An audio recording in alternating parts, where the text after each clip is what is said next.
Hello friends, welcome to ChillatIndianstyle.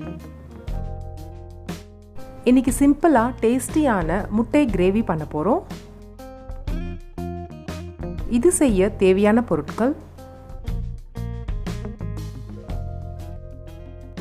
முட்டை 6, எண்ணெய் 3 spoon, கடுகு 1/2 ஸ்பூன், ஜீரகம் 1/2 ஸ்பூன், பிரியாணி இலை 2, கறிவேப்பிலை, சோம்பு 1/2 ஸ்பூன், வெங்காயம் 3 மீடியம் சைஸ்ட், தக்காளி 4, பச்சை மிளகாய் 3, இஞ்சி பூண்டு பேஸ்ட் 1 ஸ்பூன், சிவப்பு மிளகாய் பொடி 2 ஸ்பூன், கரம் மசாலா 1 ஸ்பூன், தனியா பொடி 1 ஸ்பூன், மஞ்சள் பொடி 1/2 ஸ்பூன், மிளகு பொடி 1 ஸ்பூன், ஜீரக பொடி 1/2 ஸ்பூன், சர்க்கரை 1/2 ஸ்பூன், உப்பு தேவையான அளவு.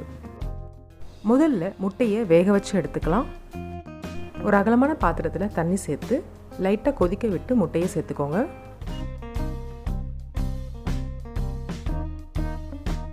முட்டை சேர்த்ததுக்கப்புறம் 10லேருந்து 12 நிமிஷம் இருந்தால் போதும். முட்டை நல்லா சாஃப்டாக வெந்துடும். தண்ணியை வடிகட்டிட்டு முட்டையை உரிச்சு எடுத்துக்கோங்க. முட்டையை வேக வச்சதுக்கப்புறம் லைட்டாக ரோஸ்ட் பண்ணி எடுத்துக்கலாம். பேன் சூடு பண்ணி எண்ணெய், மஞ்சள் பொடி, சிவப்பு மிளகாய் பொடி, மிளகு பொடி மிக்ஸ் பண்ணிவிட்டு நம்ம வேக வச்ச முட்டையை எல்லா பக்கமும் லைட்டாக கட் பண்ணி சேர்த்துக்கோங்க.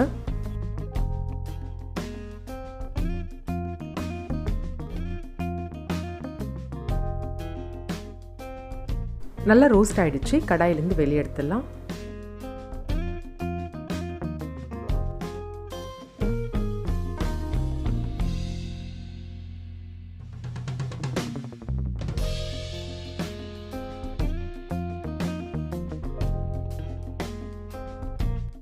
அதே பேனில் எண்ணெய், கடுகு, ஜீரகம், கறிவேப்பிலை, பச்சை மிளகாய், பிரியாணி இலை,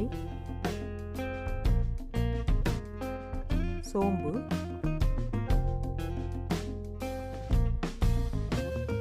லைட்டாக மிக்ஸ் பண்ணிவிட்டு பொடியாக கட் பண்ண வெங்காயம் சேர்த்து கலந்து விடுங்க.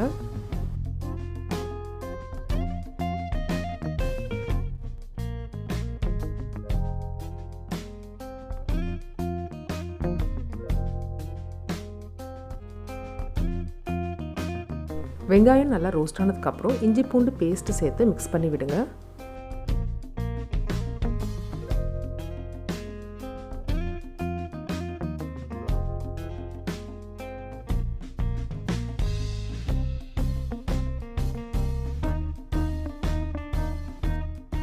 நல்லா வதக்கியாச்சு. இப்போ தக்காளியை அரைச்சி சேர்த்துக்கலாம். எல்லாம் சேர்த்து நல்லா மிக்ஸ் பண்ணி விடுங்க.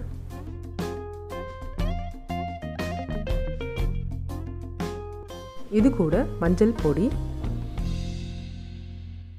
மிளகாய் பொடி, மிளகு பொடி, ஜீரக பொடி, தனியா பொடி, கரம் மசாலா எல்லாம் சேர்த்து நல்லா கலந்து விடுங்க.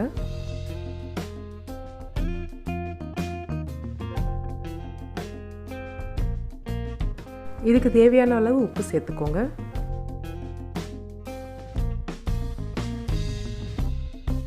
மசாலா நல்லா வதக்கியாச்சு. இப்போ தண்ணி சேர்த்துக்கலாம்.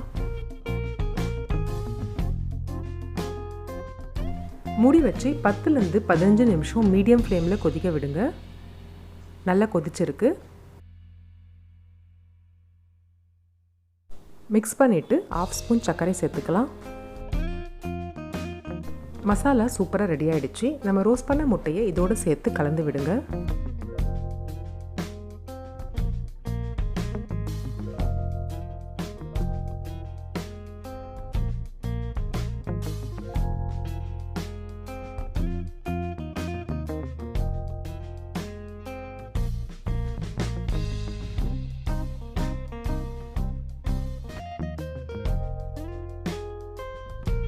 நல்லா மிக்ஸ் பண்ணதுக்கப்புறம் கொஞ்சமாக கொத்தமல்லி சேர்த்துக்கலாம்.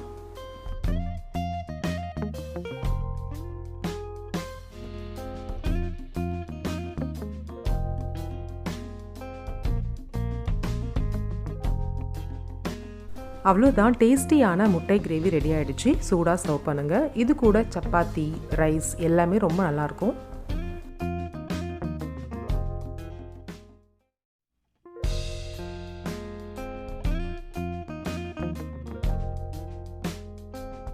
இந்த ஈஸியான கிரேவியை நீங்களும் ட்ரை பண்ணி பாருங்கள். எப்படி இருந்ததுன்னு கமெண்ட்டில் சொல்லுங்கள். மறக்காமல் சில்லட் இந்தியன் ஸ்டைலுக்கு சப்ஸ்கிரைப் பண்ணுங்கள். தேங்க்ஸ் ஃபார் வாட்சிங்.